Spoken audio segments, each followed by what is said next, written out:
Hi guys, welcome back to a new episode of Loud Pipe TV. I'm out in the Oxfordshire countryside. I've just come down on the motorway, warming up the engine, the transmission and the LSD. I got the car cleaned because obviously I've got lots of flies splattered everywhere. So on the way back down through the country lanes, I'm going to have some fun and obviously going to get my car splattered again with bugs. But that's a small price to pay to have that little bit of fun. The reason why I'm making the video, guys, is just to let you know where I am with upgrading to the competition. I won't be doing that. There are three big obvious changes in that car, which is the S55 engine. It's got the seats from the M3 and M4 and the exhaust system. For me, that's not enough to warrant jumping out of my current M2, which I've only had for 20 months, and then jumping into that. So I don't really think it makes sense. Anyone who's in the market for an M2 right now, I would suggest that you jump onto that ASAP, because I believe that in the next 18 months, not even 2 years, BMW are going to be making a new shape of one of these. The 2 Series platform was released in, well, the back end of 2014. I got an M2 35i, and then when they brought out the M2, I then switched over because I actually think that this car looks fantastic. You know, the lines that run down the side, the haunch, the alloys. These alloys, guys, I think were actually made for this car. They were released on the M3 and M4, the outgoing M3, and once they put them onto the M2, I actually think that made the M3 and M4 look quite ordinary. Obviously they went into the competition pack, and then they've gone to the Club Sport. I think that the Club Sport M4 and M3 are absolute weapons, but those are 90k cars from new. I don't even think you could pick one up for 90k right now. So for me, I think we're missing a little bit of the point, and that brings me on to the M2 and the competition. You know, with the competition, it's a 49k car.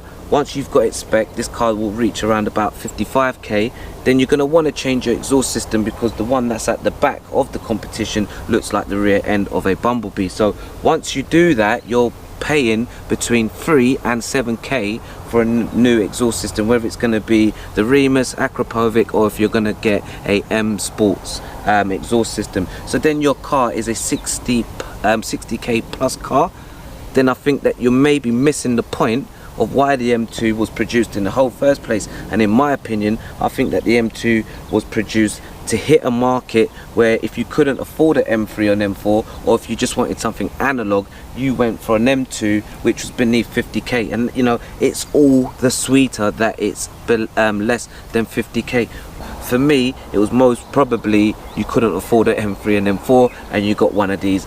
Simple as that. You know, back in the 80s, if you couldn't afford a Porsche, you're going to be getting an M3, you know, and it was all the power going to the back, so it was lots of fun. I've seen the new shape of the 135, not too sure about that. There's rumours that BMW are going to be producing a 2 Series Grand Coupe. I'm not sure about that either, to be quite honest with you. I think that car would sit in a segment that would compete with the S3 Saloon and those type of cars. I've said in the past on my videos that I don't like the M2 being put next to cars like the hatchbacks RS3 and the Mercedes A45. For me, those cars shouldn't be put together. This is a car that sits in its own genre. If you're going to compare anything to it, maybe the Audi TT-RS, maybe. The cracks, knackle and pops that you get from this current M2 for me sound a lot better than the competition. And that's not me, you know, trying to, you know, put the competition down. Fantastic car, and if I never had this, I would have jumped into one of those. I previously had the M2 35i and I thought that was an absolute weapon, but once they did bring this out, I just had to have it. In my previous video I did mention that I actually put a deposit on the M3 and retracted it and went for the M2, because once I test drove it, I understood why people love this car. Savage. Just brutal. The way the torque, it just goes. There's no lag. There is absolutely no lag. Goes, and it's just savage, you know. And I'm in a manual, guys. Obviously, you know, I've said what I've had to say about that in my previous videos, but the sheer satisfaction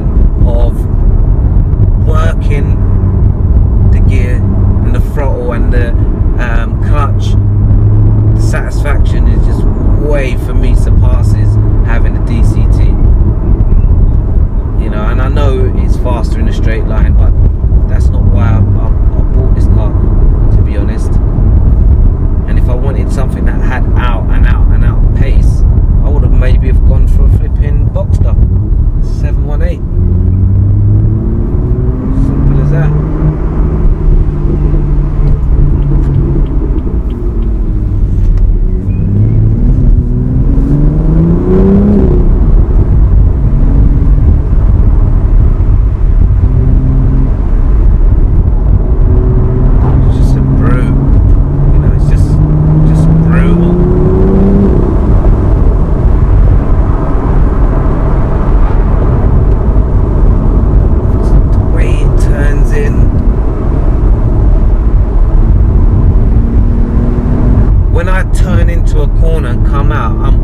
Ahead, because this car gives you that type of confidence where you can go into the corner and come out of it at pace. Now, I'm not saying flipping, you know, foot down on the throttle, because then you're going sideways.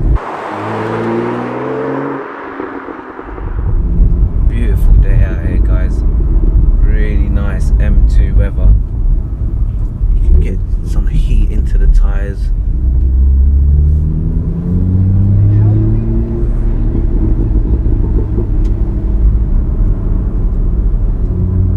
I think with the 1M, they were never going to continue with that car. It was more to do with an experiment that really blew up, and they thought, okay, cool, what we're going to do to bring all the cars in line is, you know, bring out a 2 Series. So the 2 Series is essentially the new shape 1 Series. The 1 Series just stops short at a hatchback.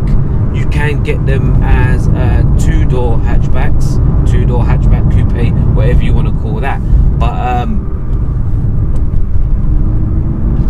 making the M2 for me was a no-brainer. The guy who turned me on to the M2 35i, Chris Harris, on how to power slide one, I had my 125 at the time. And when I saw the 235, I was like, oh, what a beautiful car. At first, I wasn't that blown away. It was only when I drove it, I actually thought, wow, okay, this is a different car.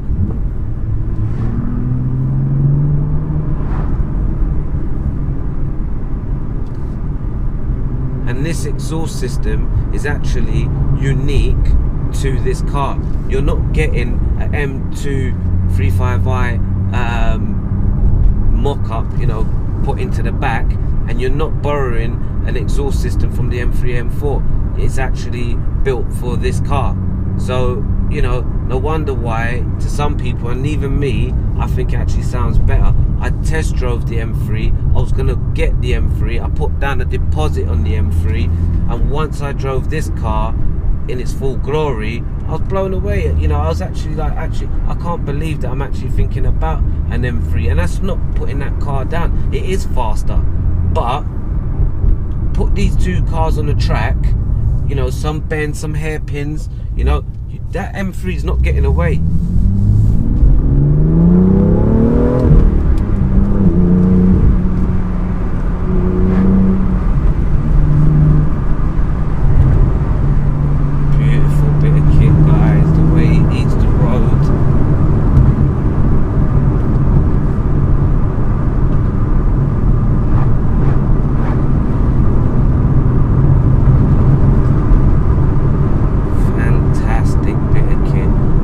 The way the engine just howls, you know, a lot of guys are banging on about the S55 engine, you know, great engine, but the N55, my gosh, it just sounds great.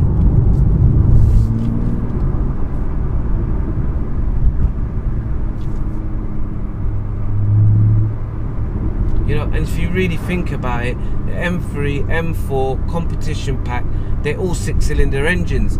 Now the M4, okay, you can say it's a little bit more souped up. It's got that little bit more to offer.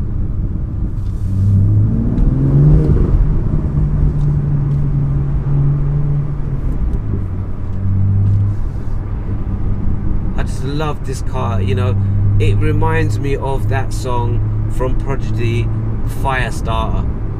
It really does. And then the Mercedes, and well, actually that's not fair, the Audi RS reminds me of Mozart. Refined.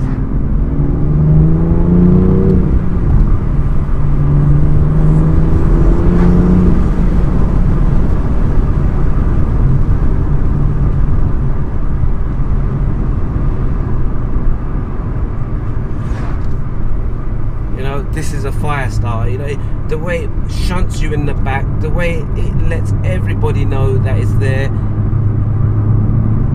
is why I've said that. But you know, I just think, yeah, you know, if you're gonna liken music to describe these cars, for sure, I think the Mercedes would fall into a bracket of, you know, yeah, you could give it that Firestarter. The RS3, that's definitely Mozart, Beethoven stuff there, guys. Alright, you get that straight line speed from them, that's without a doubt, and they're cracking cars. You know, one thing I must say about the Audis though is that when they do change the shape of their cars, they don't do it that much, which makes the older models look very current, if that makes sense. So that's a good thing. I think BMW, they really do milk it. You know, they bring out the M2 35i, 2 years later they've got the M2. Now a year after that release, they've brought out the LCI, and not even a year after the LCI, they've brought out the competition. Now that can make some people quite annoyed, but for me, I'm not really that fussed, because you know, there are always options that you can always have at a later time, and just enjoy what you have now, you know. And that's why I stuck with my 235i for the 2 years. You know, I was like, all right, I'm gonna hang on to this. And what I will say about the 235 is that it sounded better than the 240, that's for sure. So, you know, you can't knock the M55, just a raw engine. So I think BMW, the way they've, you know, evolved these cars so quickly, I can understand would hack a few guys off. So I think BMW need to slow down on that a little bit.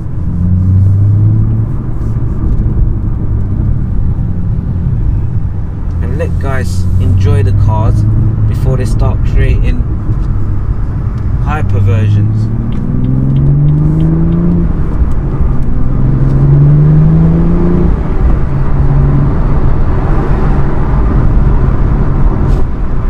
And I mean, guys, talking about the brakes, you'd have to be really hammering it for you to be thinking about the brakes are fading and stuff like that. You know, in normal street conditions, you should not be getting your brakes to fade. To me, that's where you're pushing the car too much, and you're most probably breaking speed laws. You know, so if your brakes are fading, you need to take your foot off the gas a bit, guys. You know, or get yourself on a track, upgrade the brake pads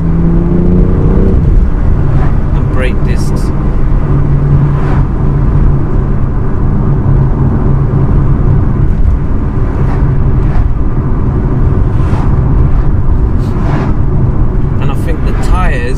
Definitely make a big difference. These Pilot Super Sport Michelins make a big difference, especially if you was up against an RS3 with all that traction. You need some sticky rubber.